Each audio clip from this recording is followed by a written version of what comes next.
But why? Why does he talk about him so much? He talks about him so much because he is the most similar to Rasulullah sallallahu alaihi wasallam. I'll show you why. Our Prophet sallallahu alaihi wasallam, his life as a messenger, 23 years, yes? And in those 23 years, there's two parts. There's the part in Mecca, and there's the part in what? Medina. There's the part in Mecca, and there's the part in Medina, and in between there's a migration. They go through the desert, yes? Okay. Now the part in Mecca, the Prophet ﷺ had, his greatest enemy was Quraysh, yes?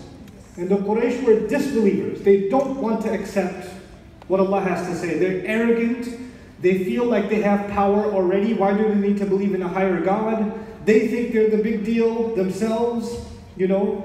Allah constantly mentions their istikbar, their arrogance. Now let's go back to Musa alayhi salam. Musa alayhi salam's life is also two parts. One part in Egypt, and the other part in the desert. Two parts. And in between, there's a migration from the water.